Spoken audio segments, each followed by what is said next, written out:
جب آپ علیہ الصلاۃ والسلام کی عمر مبارک 40 سال ہوئی تو آپ علیہ الصلاۃ والسلام کو گوشہ نشینی اور تنہائی محبوب ہونے لگی، اور آپ علیہ الصلاۃ والسلام اجتماعی ماحول سے دور رہنے لگے، کیونکہ لوگوں کا بتوں کے سامنے سجدہ کرنا، انسانیت کا احترام نہ کرنا اور دیگر خرابیاں جو اس معاشرے میں پھیلی ہوئی تھی، ان سب کو دیکھ کر آپ اس معاشرے سے دور ہونے لگے، اکیلے رہنے لگے۔ آپ اپنے ساتھ توشہ لے کر مکۃ المکرمہ کے ایک پہاڑ جسے جبل نور، روشنی کا پہاڑ کہا جاتا ہے، اس کی چوٹی پر حرا نامی غار میں کئی راتیں گزارتے تھے۔ حرا کے لفظ معنی تلاش اور جستجو کے آتے ہیں، اور خود آپ علیہ الصلاۃ والسلام فرماتے ہیں حبب علی الخلا، یعنی اس معاشرے سے الگ رہنا مجھے اچھا لگنے لگا۔ گویا آپ علیہ الصلاۃ والسلام کا یہ خلوت نشینی اختیار کرنا بھی یہ بھی ایک اعتبار سے عبادت تھی۔ اس سے یہ سوال حل ہو جاتا ہے کہ آپ علیہ الصلاۃ والسلام پیغمبر بنے نہیں تھے تو آپ صلی اللہ علیہ وسلم کون سی عبادت کرتے تھے؟ کیا عبادت کرتے تھے؟ کیونکہ کسی غلط ماحول سے الگ ہو جانا بھی مستقل عبادت ہے، تو یہ اس کا جواب ہے۔ پھر اللہ کا نظام ہے کہ غار حرا کا ہی انتخاب ہوا۔ جب نبوت کے لیے انتخاب ہوا تو غار حرا کا، جب ہجرت کے لیے انتخاب ہوا تو غار ثور کا، ورنہ مکے میں تو ہر طرف پہاڑ ہی پہاڑ ہے، اور دیکھا جائے تو کعبۃ اللہ کے قریب تو سب سے قریب پہاڑ اول جبل وضع علی الارض، سب سے پہلا جو پہاڑ زمین پر رکھا ہے جبل ابی قبیس ہے۔ لیکن آپ صلی اللہ علیہ وسلم گوشہ نشینی کے لیے تنہائی اختیار کرنے کے لیے جا رہے ہیں تو غار حرا کا انتخاب آپ کے لیے کیا گیا۔ اس کی وجہ علماء نے لکھی ہے کہ غار حرا پر اگر بیٹھ کر نظر ڈالی جائے تو سیدھا سامنے کعبۃ اللہ پر نظر پڑتی ہے۔ یہ تو اب محلات بن گئے اور بلڈنگیں، مکانات بن گئے تو درمیان میں نظر نہیں آتا، ورنہ اس وقت تو براہ راست وہاں سے کعبۃ اللہ نظر آتا تھا۔ تو گویا یہاں 3 چیزیں اس غار میں جمع ہو گئی،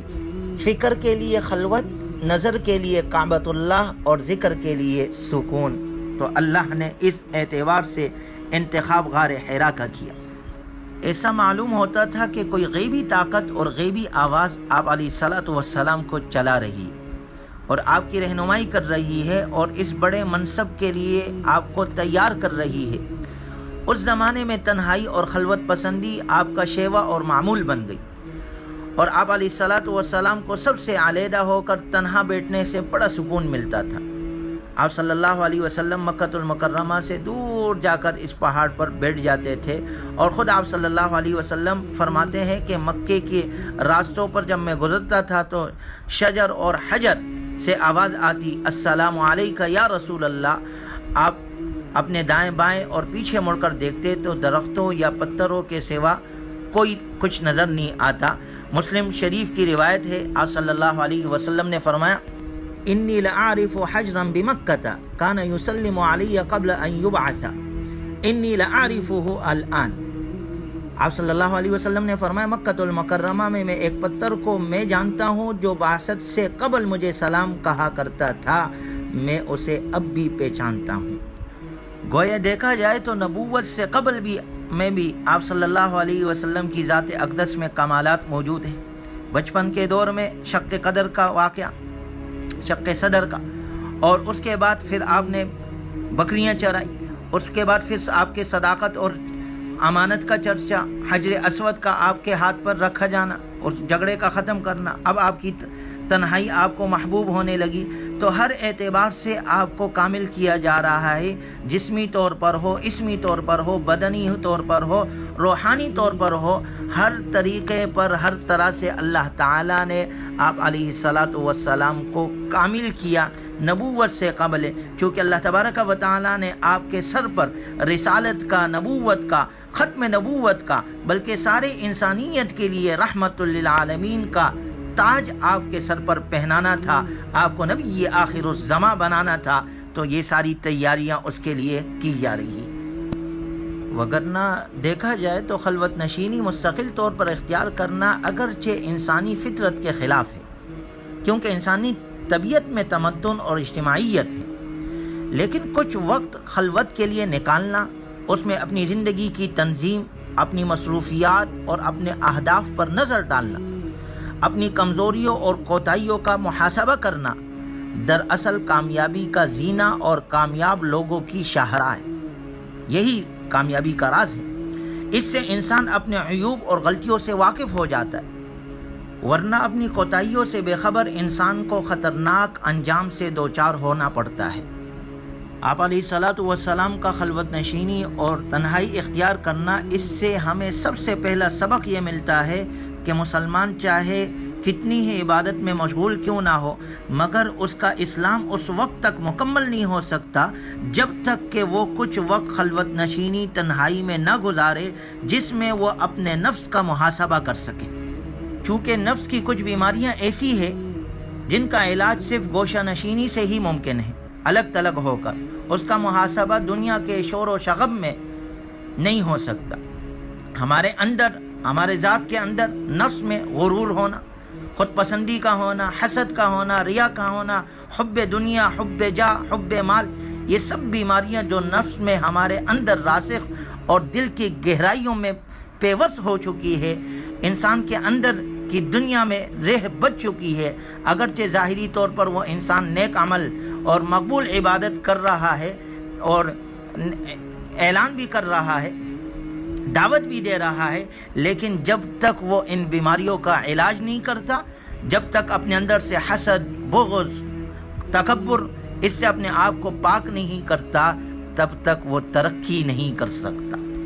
اور دل میں اللہ کی محبت تبھی آئے گی جب دل ان بیماریوں سے پاک ہوگا، ان گناہوں سے صاف ہوگا۔ لیکن اس کے ساتھ ذہن میں یہ بات بھی رکھنی چاہیے کہ خلوت نشینی اور تنہائی اختیار کرنے کا مطلب قطعاً یہ نہیں ہے کہ ہم پہاڑوں اور غاروں میں چلے جائیں اور مستقل رہے۔ حضور صلی اللہ علیہ وسلم مستقل وہاں نہیں رہے، چند عرصے تک، اور اس کے بعد نبوت کے بعد آپ نے ساری زندگی گزاری، ہمیں تعلیمات دی ہے۔ سب سے الگ تلگ ہو کر رہ جانا یہ ہمارا دین ہمیں نہیں سکھاتا، بلکہ آپ صلی اللہ علیہ وسلم صحابہ کے ساتھ آپ صلی اللہ علیہ وسلم کا تعلیمات، صحابہ کے طریقے ہمارے پاس موجود ہے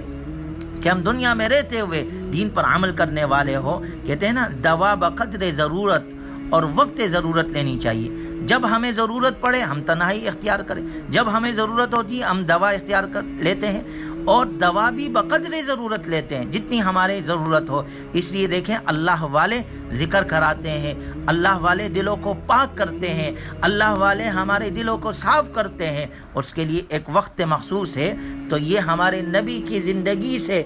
تنہائی سے ہمارے لیے بھی یہ سبق ملتا ہے کہ ہم بھی اپنے 24 گھنٹے میں کچھ وقت ایسے نکالیں جس سے ہم اپنے دلوں کا محاسبہ کریں، اپنے دلوں کو پاک کریں، لیکن دنیا میں رہتے ہوئے، کیونکہ ہماری ابتدا دنیا سے ہے، انتہا آخرت ہے۔ ہمیں تو نبی نے سکھایا، ربنا آتنا فی الدنیا حسنہ، اللہ میں دنیا بھی عطا فرما اچھی، وفی الآخرۃ حسنہ، آخرت بھی ہمیں اچھی عطا فرما۔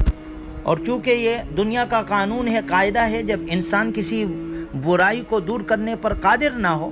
تو اس کی خواہش ہوتی ہے کہ کم از کم میں اپنے آپ کو تو برے اثرات سے محفوظ رکھوں، اس برے ماحول سے تو دور ہو جاؤں۔ تو ہمارے لیے اس میں یہ بھی سبق ہے کہ اگر ہم کسی برے ماحول میں ہیں اور اس برائی کو روک نہیں سکتے ہیں تو کم از کم اس برائی کے ماحول سے دور ہو جائے۔ جیسے آپ صلی اللہ علیہ وسلم اس برے معاشرے سے ہٹ کر غار حرا میں جاتے تھے، تو ہم بھی برے مجلسوں کو اگر روک نہیں سکتے ہو، برائی کو روک نہیں سکتے ہو، کم از کم اپنے آپ کو تو برائی سے دور کریں، اپنے آپ کو تو دور رکھے، تو اللہ کی رحمتیں ہماری طرف آئے گی۔